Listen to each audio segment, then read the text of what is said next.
여러분 안녕하십니까? 광주 MBC 뉴스데스크입니다. 더불어민주당의 유력 대선 주자들이 경선 레이스에 시동을 걸었습니다. 새 지도부가 구성되자마자 행보가 빨라지고 있습니다. 보도에 윤근수 기자입니다.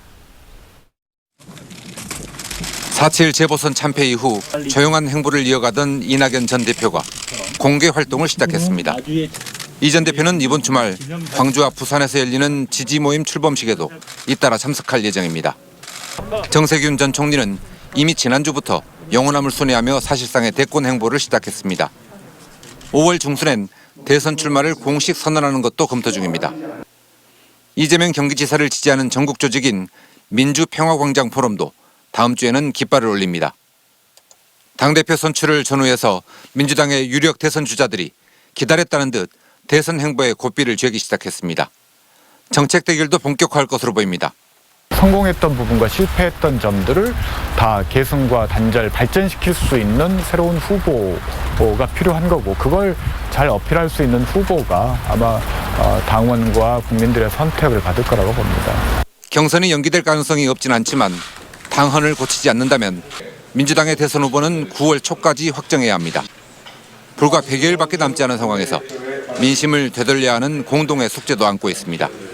민심을 잘 받들어서 우리 민주당이 다시 국민의 사랑을 받아 제4기 민주정부 수립이 될 수 있도록 노력하겠습니다.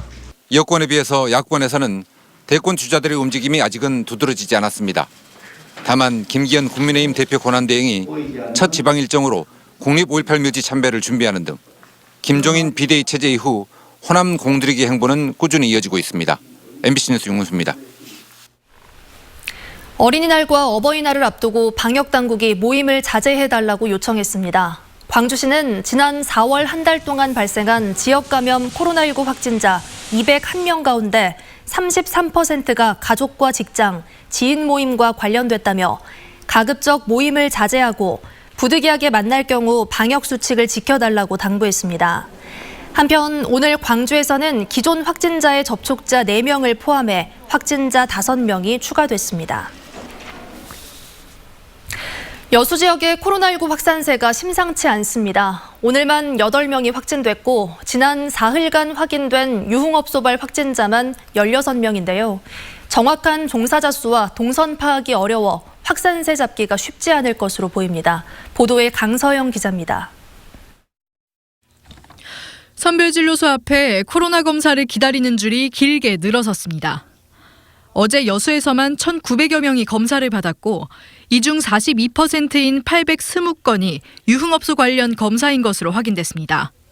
오후 6시 기준 오늘 여수 지역 코로나 확진자는 8명. 모두 유흥업소를 방문하거나 유흥업 종사자와 접촉한 유흥업소발 감염입니다. N차 감염 확산으로 여수 선별진료소 앞은 하루 종일 검사자들의 발길이 끊이질 않았습니다. 유흥업소발 확산이 심상치 않자 여수시는 오늘부터 거리 두기를 2단계로 격상하고 유흥주점과 노래방 등 7종 시설의 영업을 중단시켰습니다.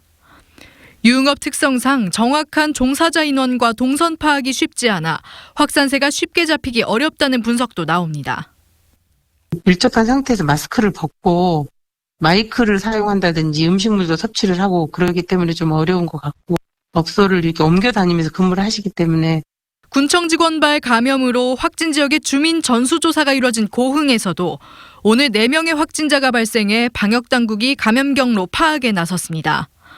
거리두기 완화 소식에 잠시 희망을 품었던 자영업자들은 다시 찾아온 코로나 확산세에 불안감을 감추지 못하고 있습니다. 아마 안 생기면 좋겠죠. 자주 안 나오고 하니까.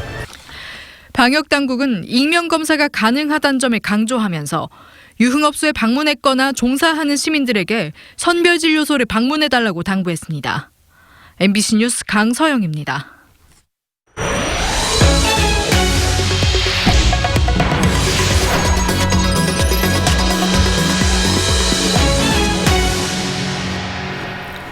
광주 지역 택시 호출 애플리케이션 리본택시가 출범한 지 9개월이 지났습니다. 택시 기사들에게 별도의 수수료가 없어 기대가 컸지만 오히려 앱을 이용하는 택시 수는 줄었다고 합니다. 이다현 기자가 취재했습니다. 17년째 택시를 운전하고 있는 안윤택 씨. 지난해 9월 지역 택시 업체들이 공동으로 개발한 호출앱 이른바 리본택시가 출시되자마자 가입했습니다. 기존 호출 어플과 달리 중개 수수료를 내지 않아도 돼 기대가 컸기 때문입니다.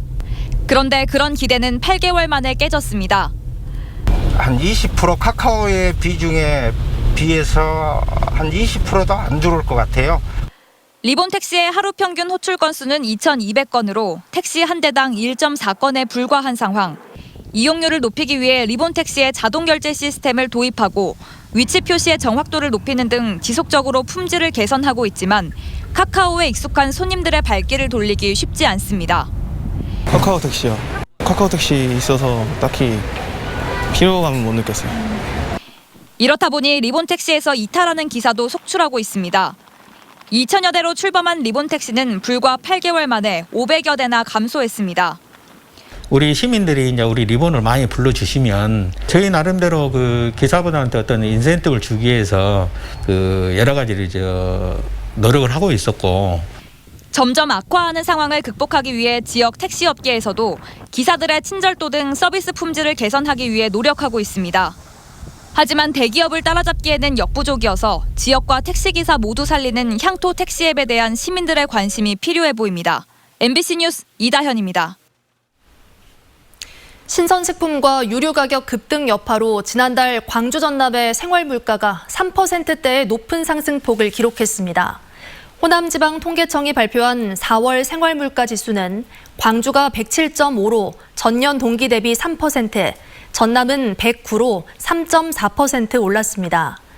품목별로는 사과와 파를 비롯한 농축산물이 물가 상승을 주도했고 휘발유와 경유 가격의 상승폭도 컸습니다.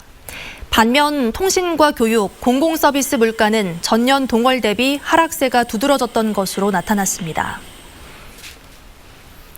광주시가 평동 준공업 지역 개발 사업 협약 체결 기간을 30일 연장하기로 했습니다. 광주시는 우선 협상 대상자인 현대 엔지니어링 컨소시엄과 협의 과정에서 사업자의 요청에 따라 어제로 예정된 사업 협약 체결 기한을 30일 연장하기로 했습니다. 이용섭 광주시장은 시민 이익에 부합하는 것과 아파트 세대수 축소, 대형 기획사의 명확한 참여 등 3가지 원칙에 따라 협상을 진행하겠다고 밝힌 바 있습니다. 세대 갈등과 소통 문제는 건강한 조직을 만들기 위한 고민거리죠. 8090 밀레니얼 세대 공무원들이 자신들의 경험을 담은 책자를 냈습니다. 이들의 솔직한 이야기는 선배 공무원들에게 배포된다는데요. 어떤 내용이 담겼는지 송정근 기자가 전해드립니다. 과장님 먼저 퇴근하겠습니다. 이름부터 시선을 사로잡는 이 책자에는 이른바 밀레니얼 세대 공무원들이 선배 공무원들과 일을 하면서 겪은 솔직한 공직 경험이 담겨 있습니다.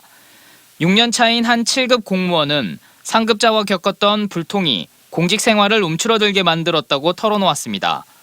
상급자가 내용도 공유하지 않으면서 많은 직원들 앞에서 강한 질책을 자주 했고 원만한 관계를 유지하기 위해서 어쩔 수 없이 알겠습니다라는 말밖에 할 수 없었다는 겁니다. 또 다른 6년차 7급 공무원 B씨는 직원들을 감싸주는 리더십을 바람직한 사례로 제시했습니다. 직원들의 실수를 질책하지 않고 따뜻한 말과 함께 구체적인 해결 방법까지 제시해주는 선배의 모습이 공직 생활에 큰 도움이 됐다고 진솔하게 고백합니다. 권위의식이나 불통, 잘못된 관행들에 대한 문제의식에 대해서 굉장히 공감을 크게 했고요. 또 저 역시도 한 10년 정도 됐는데 혹시나 무의식적으로 잘못된 행동을 하지 않았는지. 밀레니얼 세대로 불리는 80년대생에서 90년대생 직원 60명이 작성한 이번 사례집은 상사의 리더십과 인사조직 문화 등 3개 분야 83개 사례로 구성됐습니다. 밀레니얼 세대 공무원들은 수직적 조직 문화와 근무 시간 외 연락 등을 불편 사례로 합리적이고 구체적인 업무 지시와 노하우 전수 등을 바람직한 사례로 꼽았습니다. 저희들은 이제 이렇게 사례 중심으로 신세대들의 그 생각을 엮어낸다면 기성 세대들이 그런 사례들을 보고 생각의 변화. 광주시는 먼저 5급 이상 간부 공무원 500여 명에게 책자를 제공해 선후배 공직자 간 세대 격차를 줄일 계획이라고 밝혔습니다. 세대 간 소통을 통해 조직 생산성을 높이려는 광주시의 실험이 성공을 거둘 수 있을지 관심이 주목되고 있습니다. MBC 뉴스 송정근입니다. 전남자치경찰제위원회 구성을 놓고 편향성과 부적절 인사에 대한 비판이 이어지고 있습니다.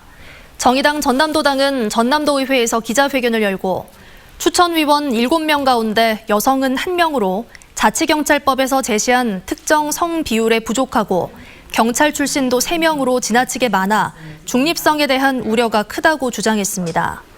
정의당은 자치경찰법 취지를 무색하게 하는 전남자치경찰위원회 구성을 원점에서 재검토하라고 촉구했습니다. 광주시가 올해 시민총회에 올릴 3대 후보 의제를 선정하기 위해 시민 여론조사를 진행합니다. 광주시는 이에 앞서 시민들의 제안 가운데 걷기 편한 도시와 도시정원 조성 등 10가지를 예비 의제로 선정했고 여론조사를 통해 3가지 의제를 후보로 간추릴 예정입니다. 또 오는 21일 광주 시민의 날에 열리는 광주 시민총회에서 최종 의제를 결정하기로 했습니다. 석산장학재단이 개교 50주년을 맞아 전교생에게 코로나19 장학금을 전달했습니다. 석산장학재단은 오늘 광주 석산고등학교 온누리관에서 손용선 이사장 등이 참석한 가운데 전교생 616명에게 총 1억 2,320만 원의 장학금을 지급했다고 밝혔습니다. 장학금은 석산고 동문회 기부금으로 조성됐고 한 명당 20만 원씩 상생 선불 카드를 통해 지급됩니다. 광주 전남 지역의 글로벌 강소기업에 주식회사 인셀 등 중소기업 9개사가 추가로 선정됐습니다. 광주 전남 중소벤처기업청이 신규 선정한 글로벌 강소기업은 주식회사 인셀과 GIM텍, 주식회사 신영하이테크와 가리미, 픽슨, 샘텍, GR캠과 코스, 농업회사법인 티젠 등입니다. 혁신성과 성장 잠재력을 평가받은 이들 기업은 지역의 대표 기업으로 성장할 수 있도록 앞으로 4년간 해외 마케팅 지원과 금융기관의 맞춤형 패키지 등을 지원받게 됩니다.